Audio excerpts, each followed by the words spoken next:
Why your KPI system is failing and how to fix it.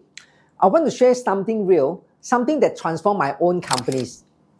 Many companies, including mine, in the past, we used to rely on traditional KPI tracking. Managers set targets, employees work hard, but the result inconsistent. Some teams thrive, others struggle, and motivation was always up and down. Then we did something different 5 years ago. We introduced coaching, real conversation, real feedback, and the impact, huge. Our employees finally understood how to connect their KPIs to business growth. One of our business units even declared a 2.5 months bonus in 2024 last year.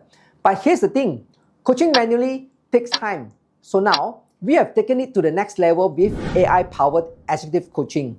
Instead of managers manually tracking progress, AI provides real-time insight, coaching suggestions, and even predicts performance trends. It is like having a personal performance coach for every employee 24/7. So, if you have ever felt like KPIs are just numbers without impact, maybe it is time to upgrade, not just to better KPIs, but to a better way of managing performance.